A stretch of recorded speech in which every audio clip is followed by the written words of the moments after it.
Cara, eu sou, na verdade, um cara apaixonado por música, né? Que, antes de tudo, antes da qualificação profissional na Vila Lobos, eu era um cara que tocava piano. Eu comecei tocando piano com a minha avó, Zélia, que era pianista, tocava lendo e tal. E aí eu já, sabe, criança, já curtia aquilo. E ela me colocou assim, falou, vem tocar piano aí, sabe? Aí já começou a colocar aquela partitura, as grades, e eu comecei a tocar algumas coisas. E aí comecei a sair para o lado autodidata. Comecei já a misturar tudo aquilo que ela me ensinava, né? Que era música erudita com música popular. E, na verdade, isso foi evoluindo, até chegar na guitarra. Passou pelo violão, né? Que foi o meu instrumento de estudo na época, né? E aí, assim, como chegou ao profissional, né? Foi no dia que o César Nascimento, né? Meu querido César Nascimento, foi lá em casa e me convidou para tocar o show chamado Caçador de Corações. Um show, acho que em maio de 85, se eu não me engano, produzido pelo saudoso Pierre Barroso, que era dono da Galeria Éden, onde nós fizemos muitos shows inesquecíveis lá.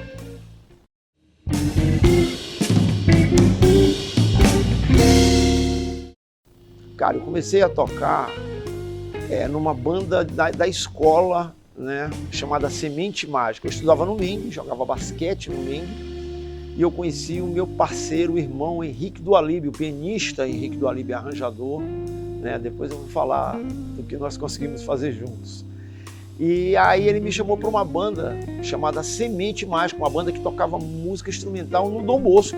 E na época a gente tocava Jean-Luc Ponty, Didier Luke Wood e tal, e eu acabei tendo convívio com a música instrumental. E aí, como ele era um grande pianista já, um cara que já tinha inclusive a cabeça muito avançada, muito além do tempo, né, na época que a gente começou a tocar, eu falei, cara, não vai dar para tocar piano aqui. E aí eu adaptei para guitarra, né? Na verdade, a guitarra foi um instrumento em que eu comecei a adaptar já depois de músico, depois de ter me tornado músico.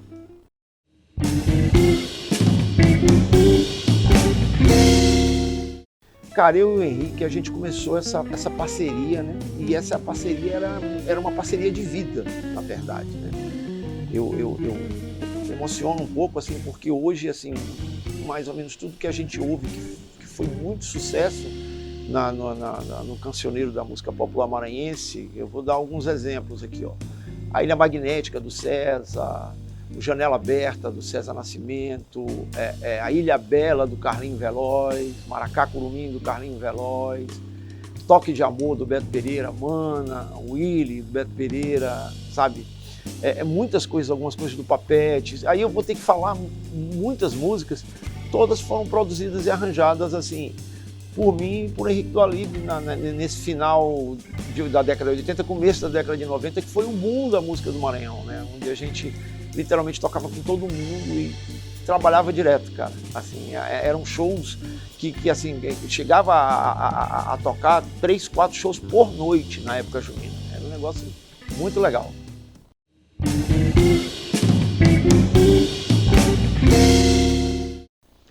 Mas a Vila Lobos, ela foi um discernimento porque eu já tocava.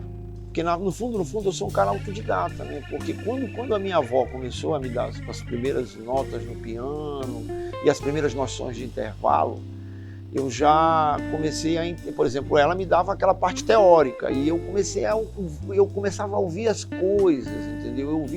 Na época eu ouvi muito o Vitor Piglione, ouvia caras como Ricardo Silveira, Hélio Delmiro, entendeu? A minha formação é uma formação meio música popular brasileira, entendeu? Misturada com jazz contemporâneo, entendeu? Misturado com fusion, que é uma coisa que a gente vai falar mais na frente. Mas aí, no começo da década de 90, com 18, 19 anos, eu comecei a ouvir um Van Halen, que foi um divisor de águas, né?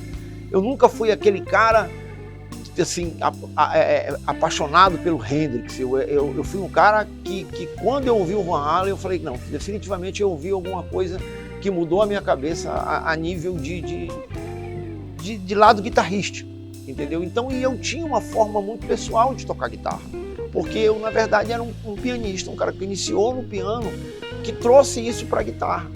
Porque o meu grande professor de guitarra é um cara chamado, eu não poderia deixar de falar nesse cara, que é o Gessivaldo Oliveira. É um gênio da guitarra hoje em Curitiba. Ele, no ano passado, teve aqui no Maranhão, a gente passou mais ou menos um ano estudando, reciclando, cara. Eu voltei a estudar guitarra depois de mais de 10 anos sem pegar o instrumento especificamente para estudar. Então, assim, é um dos maiores guitarristas que eu tive a oportunidade de conviver. Eu tive muitos mestres, mas o Gessivaldo Oliveira foi um divisor de águas na minha vida profissional e na minha vida como guitarrista, músico e arranjador. Não tenho dúvida de que essa referência para mim foi um divisor de águas na minha carreira.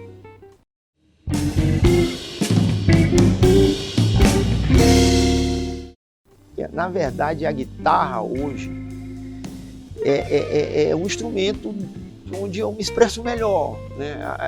Eu tenho como a guitarra uma extensão da minha música, né? Então eu consigo colocar minhas coisas para fora, meu sentimento. Muita gente me olha tocando e fala, pô, o cara tem umas caras e bocas, faz umas caretas e tal, sabe? E na verdade aquilo faz parte, sem aquilo a minha música não existe. Porque eu realmente estou vivendo aquele momento, né? Eu acho que existe uma coisa muito importante com o que você toca. Não é o que você toca, mas como você toca. E essa verdade que vem junto com o que você toca é o que toca o coração das pessoas.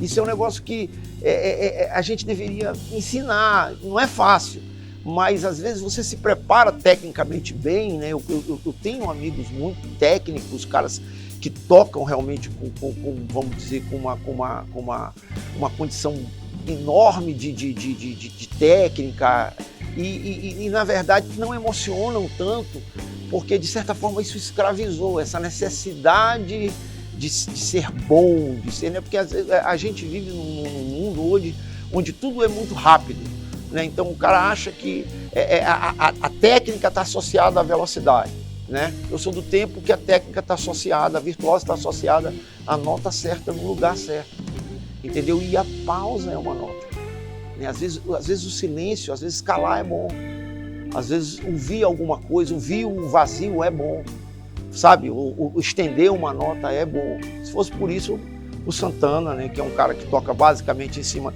de uma forma só de tocar, ele não teria 9 Grammys. E isso a gente vai falar muito sobre isso ainda quando fizer um programa específico sobre guitarra. Mas, como estou falando da carreira, né?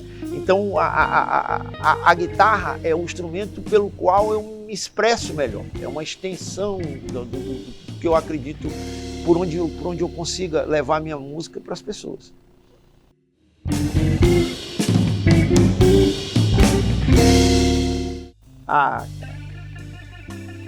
O Edson Bastos, produtor, é um cara chato, é aquele cara que vai analisar, sabe, qualquer coisa da música, até se o intérprete não está respirando direito, eu analiso compasso por compasso da música, entendeu? Agora, sim, essa chatice, ela não é uma coisa, vamos dizer, pesada para a música, ela é aquela coisa que vem para tirar coisas que realmente não agregam dentro do que está sendo feito.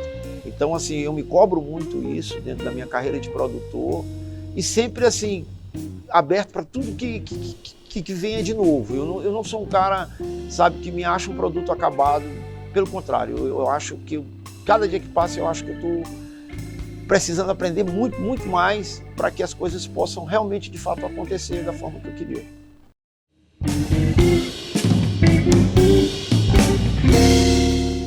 Falar da música maranhense, para mim, é muito delicado. Eu acho assim, eu vivi muitas fases da música maranhense, desde o boom, né, até literalmente decadência. Aconteceu essa decadência e a gente sabe disso, né? Tanto é que você não ouve tanto as músicas tocarem na rádio, você não ouve praticamente nada de novo, né? É muito raro você ouvir alguma coisa nova, e é com muito sacrifício. Então, assim, falar sobre isso é complicado, mas a gente fala. Assim, eu acho, assim, foi citado o Zeca como uma referência, né? Mas o Zeca, o boom do Zeca não foi no Maranhão. Eu toquei com o Zeca num projeto chamado Segunda de Arte, muito legal, que tinha ali no Teatro Adílio Costa Filho. E logo em seguida o Zeca sumiu porque ele foi para São Paulo e quando ele apareceu com um trabalho já a nível nacional, que 80% daquele trabalho que fez aquele sucesso estrondoso, ele tocou naquele show lá do Segunda de Arte. Então são coisas assim, cara, que na verdade o problema não está no artista. Nós temos hoje compositores, intérpretes, produtores, músicos, temos grandes estúdios, nós temos qualidade que não deixa a dever, não deve para lugar nenhum. A verdade é essa. E o que acontece é que o lugar é que nós é um negócio bem complicado, mas nós fracassamos como sociedade. É pesado isso, mas o maranhense ele perde muito tempo, ele não gosta de legitimar o companheiro. É muito difícil o cara ir lá, vamos dizer, no show do Edinho e falar, pô, o show do Edinho foi legal, cara, o cara tá tocando legal, o cara tem um som legal, entendeu? Quando você consegue fazer alguma coisa que as pessoas ficarem caladas e não te apontarem defeitos e não procurarem esses defeitos que a maioria das vezes eles vão lá para garimpar isso, para poder falar, você já foi um sucesso completo. Então a gente não entende que isso volta para a gente, né? E você fomenta isso, você fomenta essa coisa que volta para a gente, entendeu? Isso não quer dizer que todo mundo seja perfeito ou tenha que fazer coisas boas o tempo inteiro. Mas você vai lá, cara. Se você não pode contribuir com o que está rolando, não te torna parte do problema, porque isso uma hora vai voltar para ti. Isso é inquestionável e isso é o que está acontecendo hoje com a música do Maranhão em todos os segmentos, é um reflexo disso. É a resposta ao que foi plantado, né? Nós estamos colhendo isso.